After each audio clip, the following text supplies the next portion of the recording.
everybody to this 101 class on PRs and et cetera, and things that come up. Again, my name is Louis Hamner with Amicus Title, and I'm here covering today for Missy, who's the escrow officer at this office, but she's out sick. And anyway, I'm excited to go through this PR with you and to answer questions and then talk about closings for a minute. So I said, right there. So just mark that. Just so that Missy feels better about it, you know. Anyway, so what I want to do is explain to you what this is and how it's important for you in your business, and to let you know that there are things that you absolutely have to know about this, and there's things that you don't, right? But what I want you to know is what you absolutely need to know. There's a lot of agents that don't look at their PRs. And it's not common that if you ever didn't look at any of your PRs, you could do that for 3 years and nothing happened, right? And you could do it, then in the next 3 years, you don't look at it, 3 things happen and you're involved in 3 lawsuits. And now you want to get out of the business. So first off, before we talk about the PR, what I want to say is kind of give you a perspective of what this PR, why it is important, and why even just looking at the PR isn't enough. Maybe even what it is. Yeah, so I'll talk about what it is. So the PR stands for preliminary report, and it's a preliminary title report. We call it a PR, we call it a title report. What else do we call it? I think, anyway, there's a couple different names. So what this is this is a report based upon the recorded documentation that the county has on the property. Okay? So what is on this report doesn't always accurately reflect how the property is being used. What is on this report doesn't reflect the actual use of the property, whether it's commercial or residential. This does not really identify that, or multifamily per se. It doesn't. It just shows what the property is and where the liens are, who the owner is, where any easements are, things like that. And we'll go into detail on that. I just want to tell you what it is and what it isn't. So here's the story. There are 2 parcels, 2 homes, 2 lots together. This is up in downtown Salt Lake. So because they were built like in the early 1900s,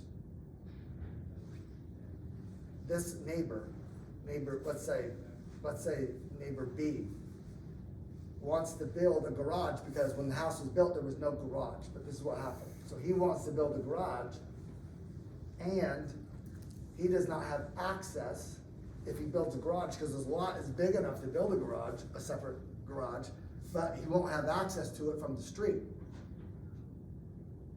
right? So this guy, this neighbor, agrees, because they're best buddies, agrees that neighbor B can take 14 feet out to the street so he can pave a driveway to his garage. And he has the right to do that, because that's his property. And he gave him the right. Make sense? Mm-hmm. So they've done this for 30 years. Now, and even though they've done it for 30 years, it doesn't entitle anybody to anything. It's just been an agreement. It just says, I don't care if you walk across my yard. That's all he says.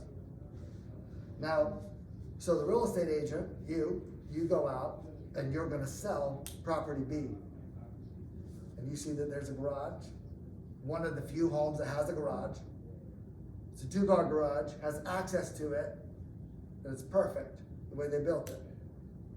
So you list it, you sell it, the buyer gets it, the new guy gets in it, and goes to drive into his garage one day, and neighbor A says, hey buddy, I don't know you, and I let I let the Johnsons do it because he's my buddy for 30 years. I don't know you. I actually own your driveway. I don't want you driving on it. You got little kids. I don't like you as a neighbor. I'm mad that they left. And now you sold a property to a guy who literally does not have access to his garage. Now, what happened is you could look at this PR all day long and you wouldn't know that. Because it just shows two parcels. Doesn't show doesn't show this. They built the garage a long time ago. It's not even in the, they could do it whatever they wanted in the building code, right? As long as it's within the building code. They don't care who has access to it or what. But you can build a standalone garage because as long as you're within the easements of, 7 feet in or whatever it's need to be recessed, it's totally fine. So that legitimately happened to us as a title company, because what happened was the agent didn't look at the title report and didn't look at the plat map and say, hey, what does this look like? And how does it look, and look at the plat, actually, what the plat map's on this, but look at the plat map, which just shows the parcel, and say, now wait a second, according to this plat, how do you have this piece of land right here? How do you have this driveway? Because this is weird, because the driveway comes over here, and you said it doesn't extend all the way across the lot, just to there. According to this parcel, it just says that your property line goes straight across. Does that make sense? So we as a title company will never find this, because we're not seeing the use of the property. But when you look at the plat, and you look at the property, and then you go to it, because you've either walked your buyer through it, or you've walked you've got a listing with them and you've walked through it, you understand it. Either that, if you haven't seen it, then this is typically, this isn't gonna be right. Not 100% accurate according to what you know how it's being used. Does this make sense? Mm-hmm. So I even had to deal with Joe Reardon. Joe Reardon reads all of his PRs, because he's always calling, Literally, the one he didn't read, the one he didn't read was a big parcel where they were selling this $1 million house, or at least because the lot.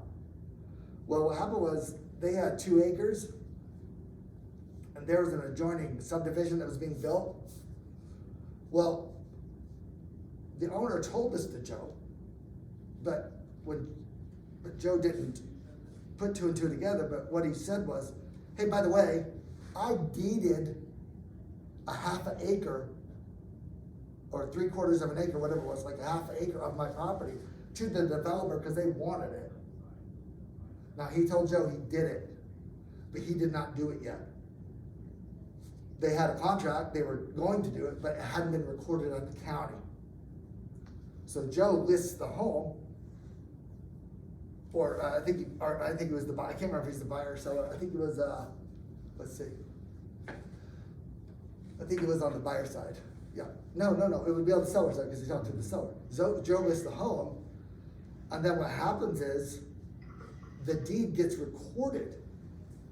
They're already under contract. The buyer agreed to pay this amount because they're going to get whatever it was, 2 acres and not 1.5. Does that make sense? Mm-hmm. So they're under contract and they agreed to a price, but based upon the price because the buyer thought they were getting 2 acres, not 1.5. And so now Joe's like, oh my gosh, this house is supposed to sell for X amount. It won't even appraise for that because it's half acre smaller. You see what I'm saying? But, he looked at it, but what he said was, had I really looked at the plat, I would have realized that the plat showed that whatever the length of the property was, because of the shape, but whatever the length of the property was, I would have known that the length of the property should be, 200 feet, and I could tell it was only 150. Make sense? Mm-hmm. So that's why I'm saying, what's critically important is that this gets reviewed, because this would be like a doctor talking to Chris, hearing his symptoms and saying, you know what, I'm pretty sure you got the flu. Let's give you medicine for it, without taking a strep test. But me just going, chances are it's the flu. But we don't know what it is. Make sense? Mm-hmm. So, title report. at the first page of this, it just shows the parties involved. Amicus title, shows the buyer, the seller, the agent, contact information, just everybody who's a party to this. This is the cover page. Okay? So, the next page just shows, it identifies who is going to underwrite, issue the title insurance on this property, who the underwriter is. When I was in the business, you didn't really have this, but with more and more disclosures now is a part of everything that we do, right? So this just says it's being written by Westcor, and we're authorized to do it. This is we are the title company, the title agency. There's the title insurance, there's the title insurance company who actually issues the insurance on it. We're the agency that sells the insurance of the company. Does that make sense? Yeah. So that's why it will always say Amicus Title Insurance Agency, not company, because we're not the company. We're just an agent, acting as an agent on behalf of that company, right? Like if I was selling Allstate or Geico and everything.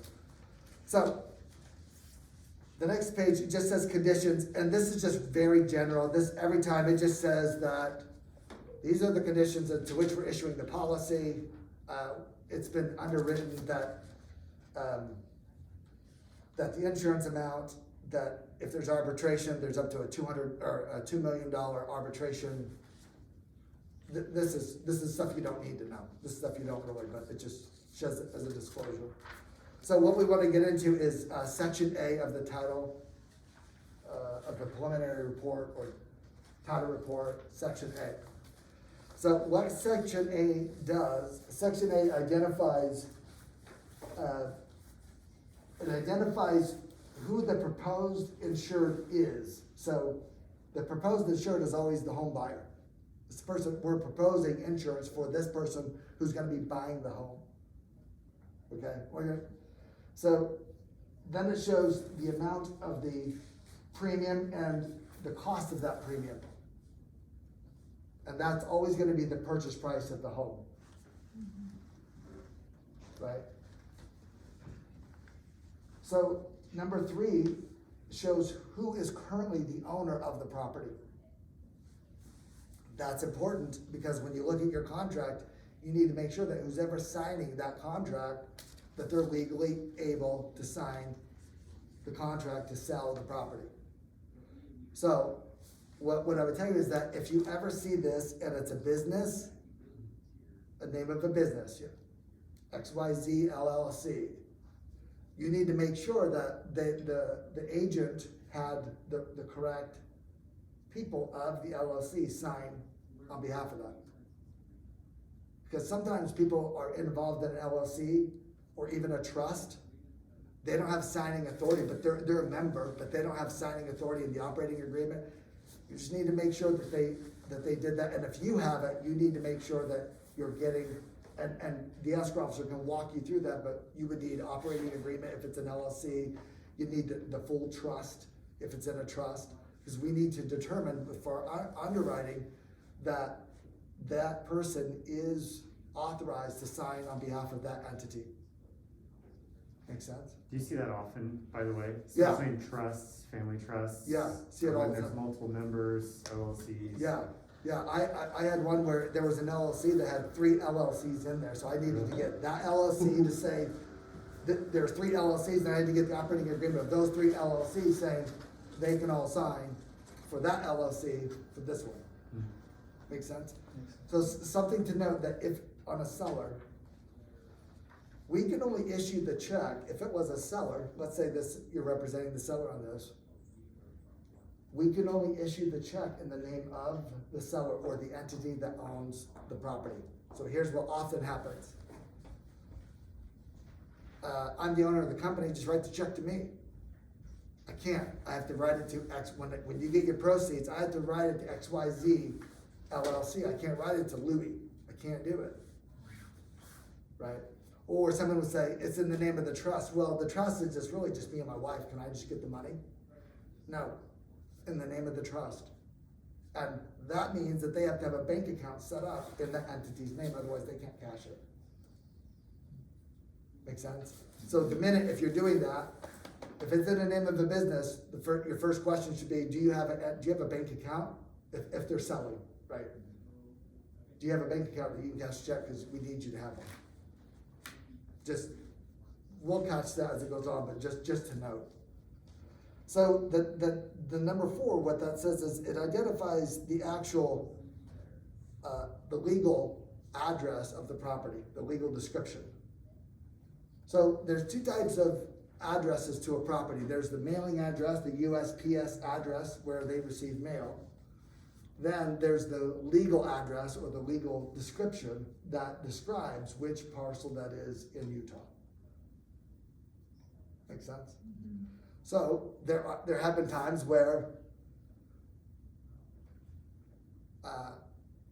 the title cert, I don't know, someone, whether it was in the contract where they messed up and put, because it's a new build job and they put, lot 37 or whatever, and it's really lot 39, or someone misread something, or someone mistyped something. So I would just always make sure that when you looked at this, because you'll have looked at the county records. If you go on a listing appointment, right, you look at the county records, who's the owner, who's this, you'll kind of know this, but you just want to make sure that is still, just when you look at it, you're like, yeah, we've been talking about lot 37 the whole time, it's lot 37.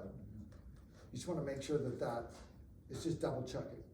I know I keep saying stuff, but especially with new construction, if there are multiple lots, builders get it mixed up all the time. Yeah. So definitely make sure it's the correct lot, unit number, things like that. So a couple years ago, I was doing, this couple was, they were selling, let's see.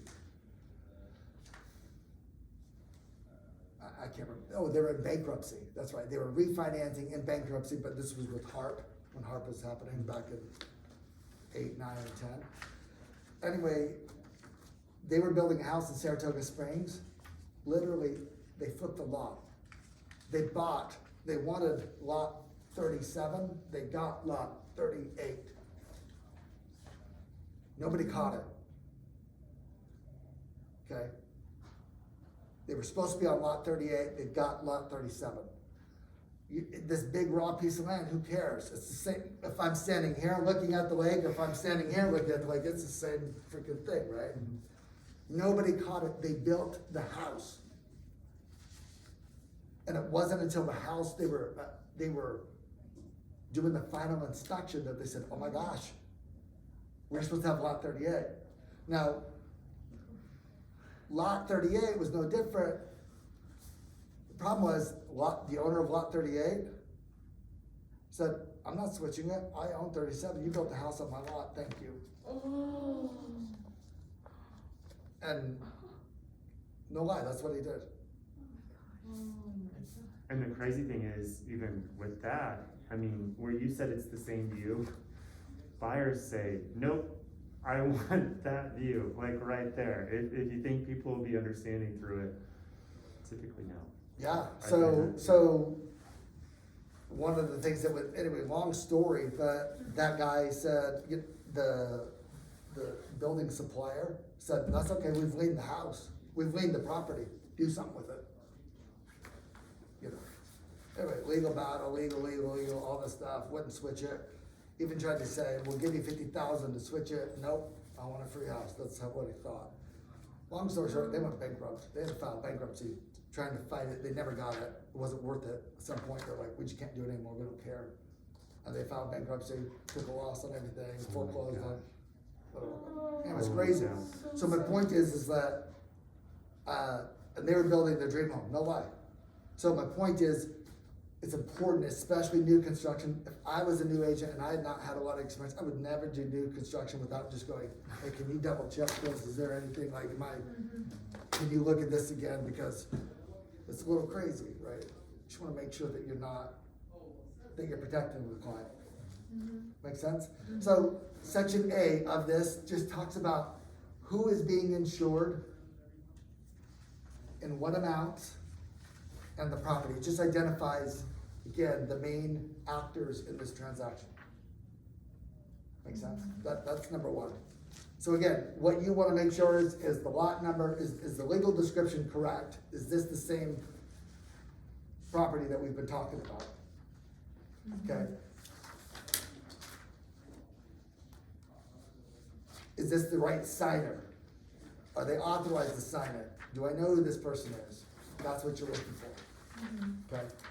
So section B says, so section A, schedule A says what we're gonna insure and who we're insuring and what it is, and what amount. Section B says, section B part 1 says, these are all of the requirements. If you look right there under that, it says the following requirements must be met. And so what they're saying is the following requirements must be met in order for us to issue this insurance policy. Now, if you look at this as like health insurance or life insurance, right? What has to happen for life insurance? Somebody comes out, they see how fat you are, they see how tall you are, they see how old you are, they take your identity, yes, that's you, they take blood work, all this stuff, right? Because what are they trying to do? They're assessing the risk of your health, ask you, do you skydive? That's bad. If you do, your premium's going up, right? So they have a list of a protocol that they have to go through before they will issue your insurance. They don't just say, hey, Chris, well, you look healthy. How old are you? I'll take your word for it. How much you want? All right, $500 a year, good to go. Doesn't happen that way. So same thing happens here. We have a procedure and a protocol that we have to go through in order to issue the insurance that you want. And before we proceed, I want to talk about why you want the insurance, what title insurance is and what it isn't. Title insurance is the only insurance, life insurance, health insurance, homeowners insurance, car insurance. You buy that insurance to what? To protect you against what? A future event. In case you die, in case you're in a wreck, in case you're sick, in case you're this. Title insurance does not protect you against anything in the future. It protects you of everything in the past. It says, and this is what I was going to mention this on page 1. So if you go back to Schedule A real quick. Number 1 says effective date. I just want you to look at this. So the effective date is the date at which the county records are still effective, or are effective, because today, I'm just making a number, but 3,500 transactions got recorded today at Salt Lake County alone, right? Let's say. Well, that's not gonna be updated. That sometimes takes 10 to 15 days to update online. So if I'm searching something today online and it's not updated for 15 days, what do I know? Is that there's a gap. There's a gap of what I actually know. Everything I know now is accurate according to county record. It may not be accurate according to reality.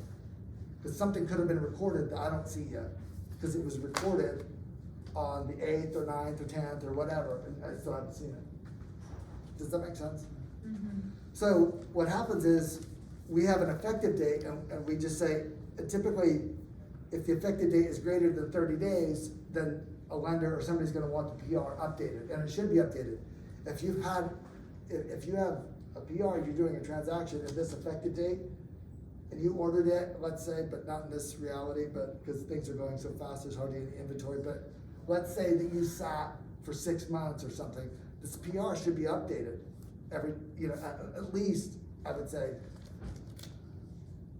every 2 months, that you're just making sure there's nothing else there.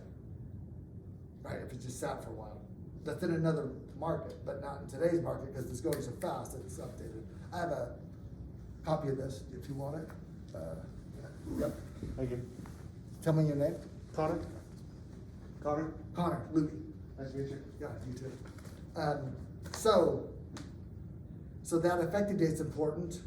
A lender will always want it effective, 30 days.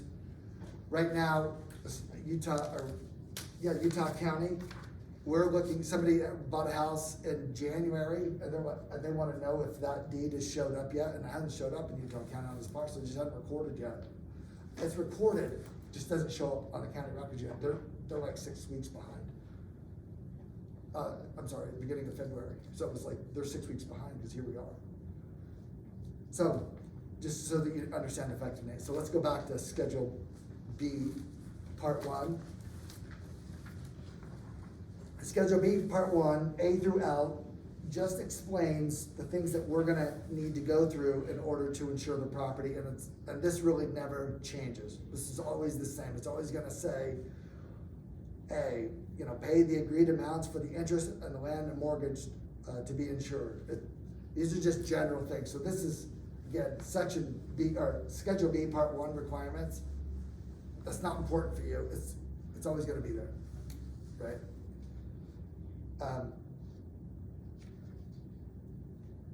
Do this real quick.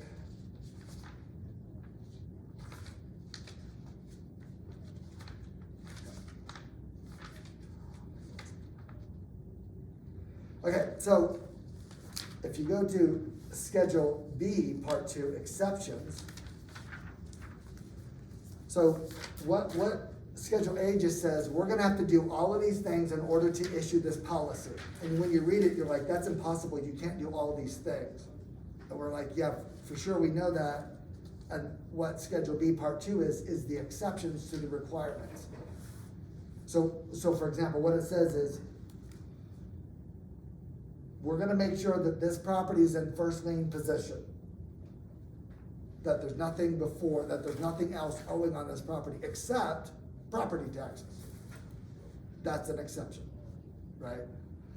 There's no encumbrances on this property except the easements that are there. Nobody else owns access to your property except these easements. Whatever, AT&T or a cable company can come through here and there's an easement, you can't build anything on the first 12 feet of your property because there's an easement. If you build something and the utility company has to get in, you have to tear it down. Make sense? Mm-hmm. So Schedule B, Part 2 are the exceptions, and that is what you have to pay attention to, are the exceptions. So if I was an agent, really, but by law or by, my profession, I'm supposed to tell you, read the whole thing. Just read the whole thing. But what I would tell you is, if you read the first page, right, Schedule A, to know who the owner is, the amounts, the insureds, all that, the address, you're gonna read that. You're gonna read Schedule B, Part 2, the exceptions, and what you're gonna start looking for, again, 1 through 6 is gonna be general. And then after 6, it's gonna start showing what are the exceptions, what are the specific exceptions that apply to the general. So the general exceptions will say HOAs or easements.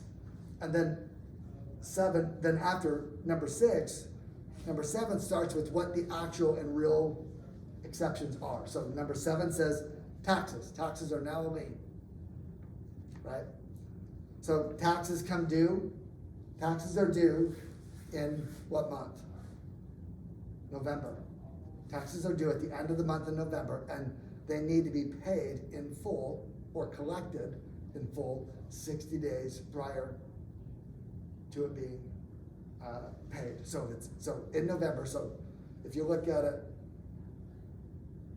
technically in September we start having to pay taxes for the year or collecting for it because they're due within 60 days. Make sense? So number 7 says taxes. Number 8 talks about the boundaries and how there may be assessments based upon the city of Hurricane, right? Number 9 talks about the mineral rights, and that's a pretty general. When you read this, if there's nothing specific in it where it says where it like has a number or reference a document, this is just a general statement of saying there's always the exception of mineral rights, meaning that we're insuring it. However, we're not insuring, what we don't insure is that if there's mineral rights and someone has access to those mineral rights, it can't be a claim against our policy. That's an exception. Make sense?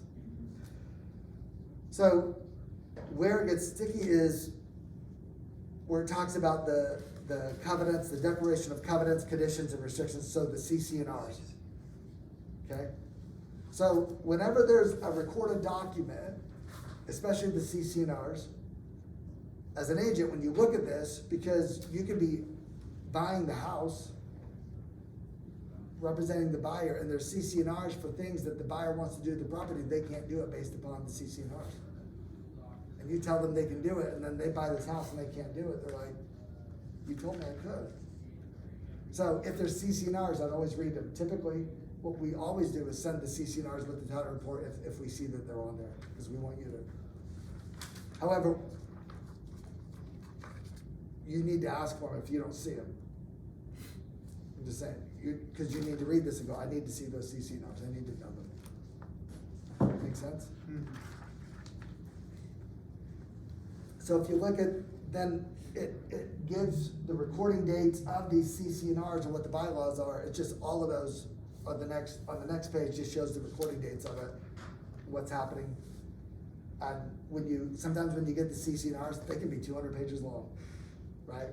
It's crazy. It's so you just want to make sure that you're looking at that and you know what that is. Do you ever get CC&Rs from 5-10 years back? So they give an old document where they may have changed in the meantime. Because I've seen that a couple times, like the seller only has this, never went to the HOA or anything, and they just have this document from a long time ago in their filing cabinet and send it. So you need to make sure they're updated. Yeah, too. so yeah, that's right. If the seller gives you, oh, here are the CC&Rs, there should be a date. It's always dated of the current issue of that document. And so you just want to make sure that it matches what this is, because they can give you something, and there's been 3 amendments since what you have. You know, it might say no flags above 25 feet or something, and you're selling to a vet's gonna buy this house, and he's gonna gun you down if he can't buy his flag or something. You know what I mean? Like, what the heck? So, and I'll tell you what happened. True story. Oh, go ahead. So it would be on this page? Yeah, yeah.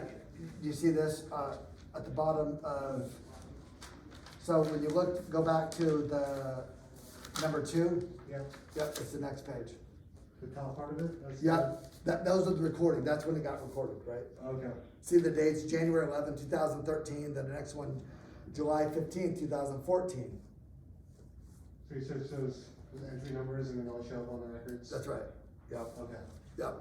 So when there's CC&Rs, you'll ask Missy, just say, can you give me a copy of all the CC&Rs for this? I just wanna look through it. Cool. Thank And we don't interpret them. They always ask, people ask, can you tell us what it says? Are you kidding me? That thing's 200 pages long. We don't know what it says, right? So, number 13 is what is the lien. That's the deed that they took out to buy the property, or maybe maybe they paid cash and it's a deed they just took out to get money out, or home equity line or whatever. But what this says, it's a deed of trust. Usually if it's a home equity line, it'll say equity line of credit. So it's a deed of trust. It says the trustor, that is who the person who borrowed the money, right? So it still shows, and that matches the homeowner, which is good. If that does not match who the homeowner is, just ask questions. What happened? It could be the wife passed away, or the husband passed away, or grandpa got the loan, and they were both on title. They took grandpa off title. Now I'm just on the loan. I'm just on the home as the owner, but grandpa still owes the loan and makes the payment, whatever. You want to make sure you look at that. Again, it's pretty explanatory, but it shows who the trustee is. That means who's like the title company, who's the legal entity that if there was a foreclosure or something that needed to be done on the property with this transaction, who would they contact? They'd contact Paul and Holiday, right? Or that might say Amicus Title, or Vanguard Title, or Metro Title, whatever. So again, it shows the beneficiary, meaning who's the lender, who issued the note, the deed, the amount, and the dates. The date that it was dated, and then the date that it was recorded. So it looked like it was dated on the same day it recorded. Make sense? Mm-hmm. So if you see a number of these, right? if the person says, hey, I only have one mortgage on the house, but there's 3 mortgages.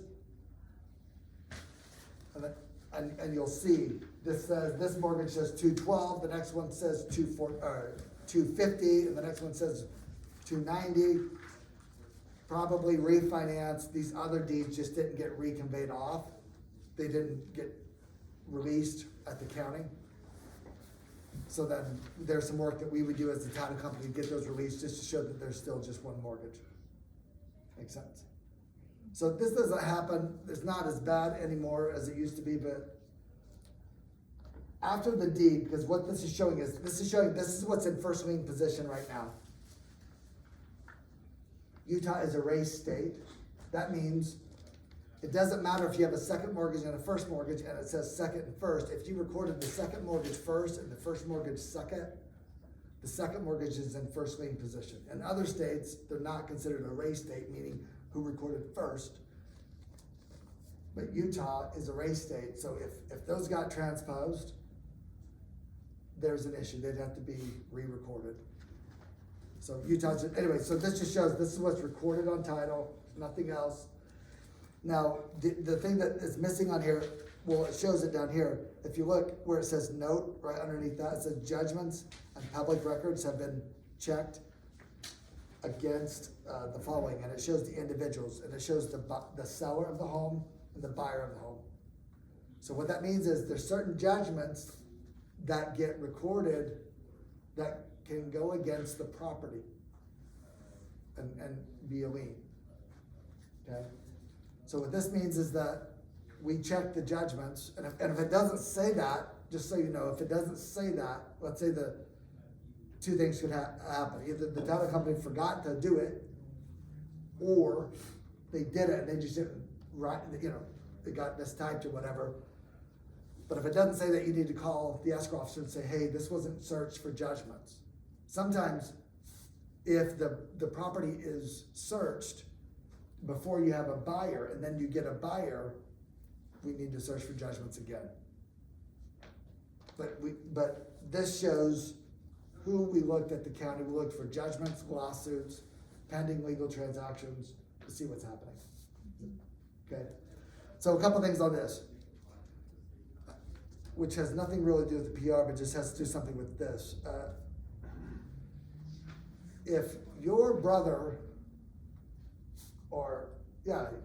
your brother wants to be on title with you because he's living with you and making half the mortgage payment, but it's just in your name, and you're like, yeah, that's true, okay, you give me $20,000, I'll put you on title, and we'll both own the property because you're making half the mortgage payment, and your brother has judgments or legal action pending, it now creates a lien on this property, and even if you take him off, you can't take off the judgments or the liens or the pending legal action.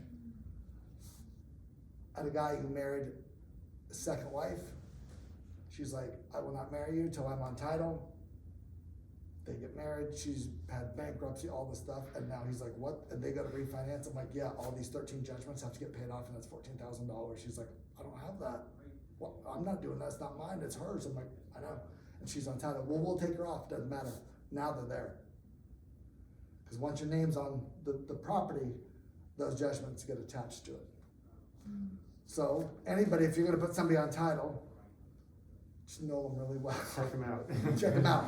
I had a friend one day, he's like, hey, I was gonna put my brother on title. He says he doesn't know anything. Can you just do a check real quick? So we do a search and like, yeah, he's clean. And puts him on title. Makes sense?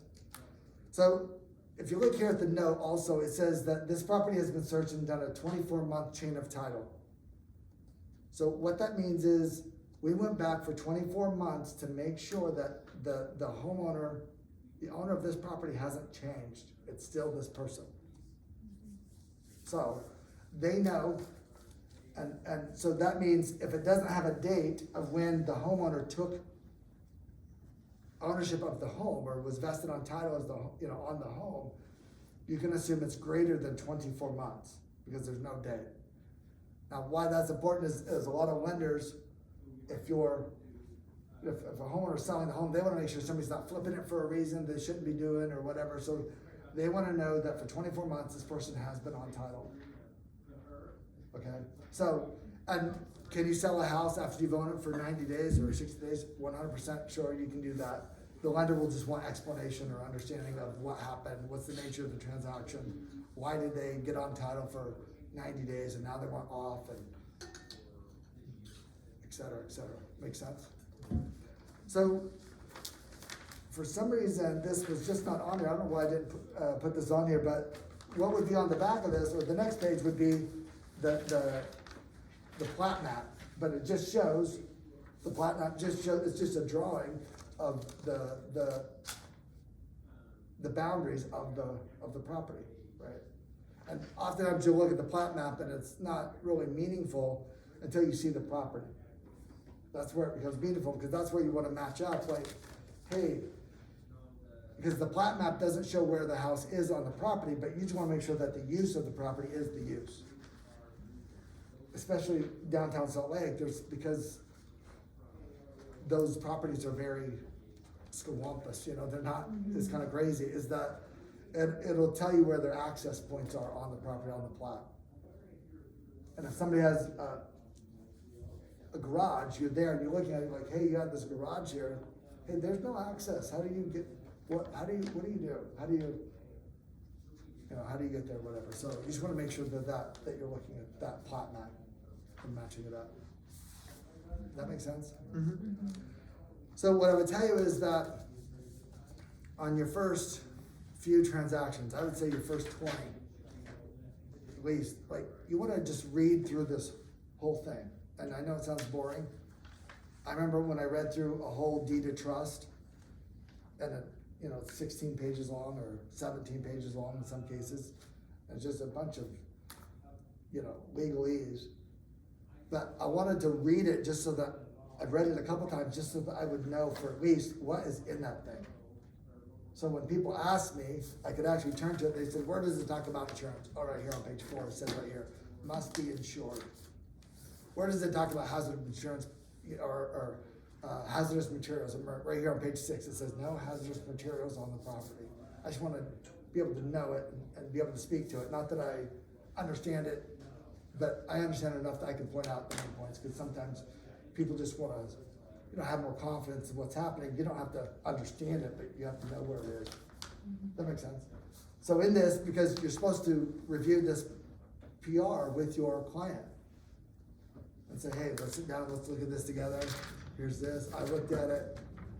Because you signed something saying, I have reviewed this on the disclosure with my client. And that doesn't mean you just tell your client, yeah, we're done, we're good, I looked at it, you're good. You just wanna show it to them, because if something comes up, they signed the disclosure that you showed it to them, and if you didn't show it to them, and something's up, now there's all sorts of questions they have in their mind if they went through it. And I remember in Joe's case, Joe's like, dude, I sat down with him and we flipped through it. And he looked at it, so he knows I wasn't trying to, you know, time's up? Anyway, does that make sense? Mm-hmm. Just wanna make sure you flip through it and they see it as well as you do. So,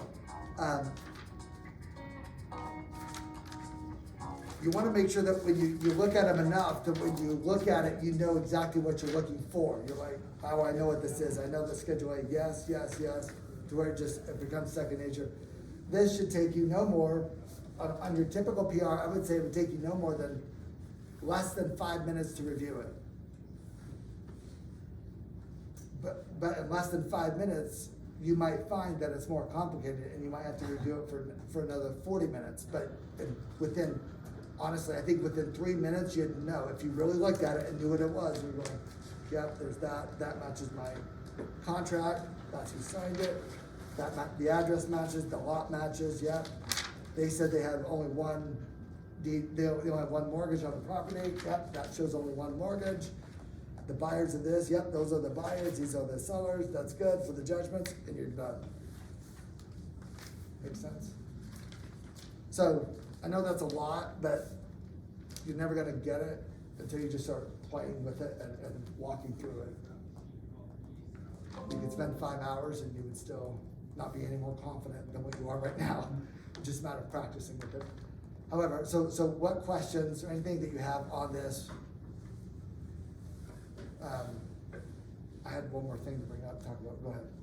What do they cost normally? Uh, I've done one before. Yeah, so the title report,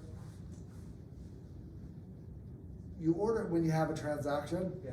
So there's no cost to it, cause it's part of the title insurance that that's being issued. Makes Okay. sense? But if someone was just randomly ordering PRs, cause they wanted to, if someone said, hey, can you do a search for me? Cause I wanna see something.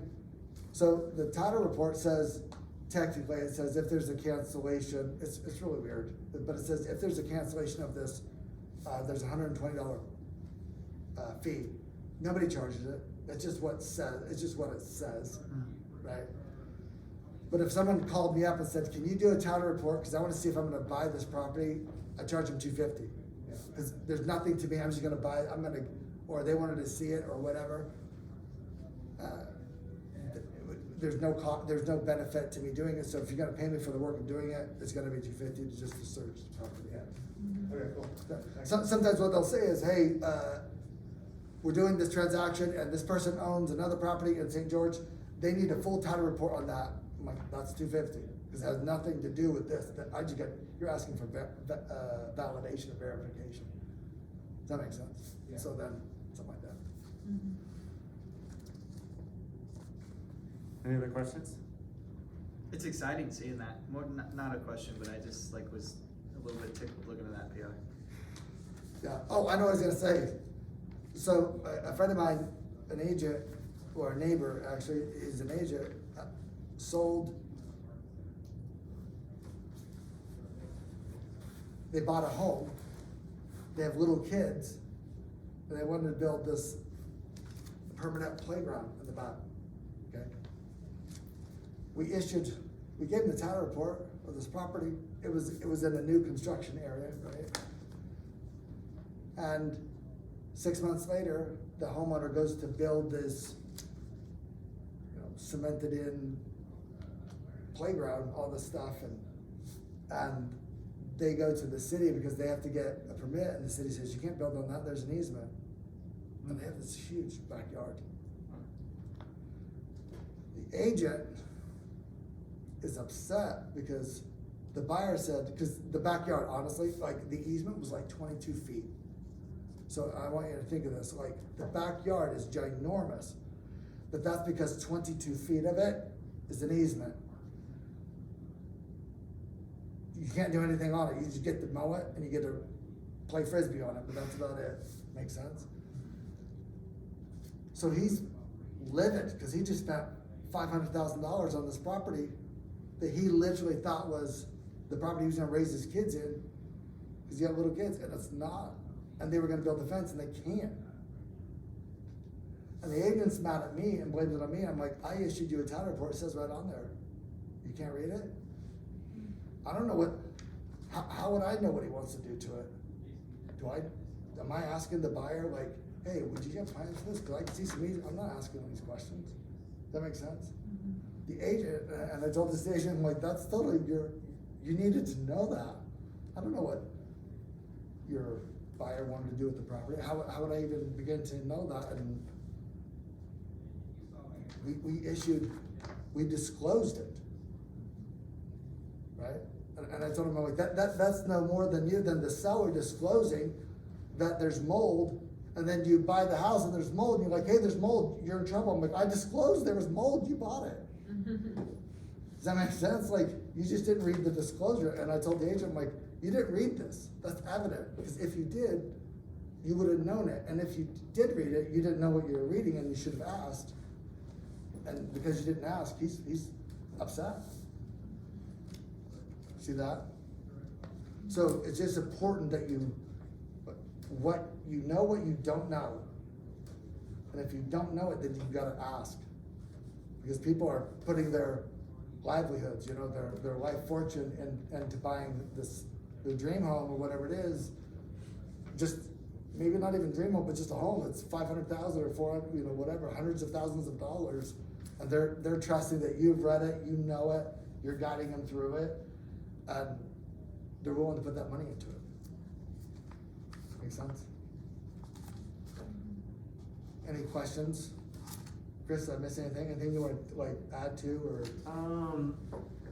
No, not really. Hopefully, I mean, going along to comments, hopefully you guys can see, I love these stories and experiences because can you guys see, as a fiduciary, like, it's our responsibility to protect people. And the more we learn, just like Louis was saying, the more we learn about, okay, this is something I definitely need to become self-sufficient in, right? And then that's the other important thing. Read through it. It takes just a couple minutes. Yeah. Some of these reports are absolutely entertaining almost. Not entertaining, you're like, holy cow, like you learn about histories and Yeah. liens and things going on, but yeah, have your title person, just say, tell me about this, something about this looks strange, or help me understand this. That's very important. It doesn't take very long at all. It's called insurance for a reason, Yeah. right?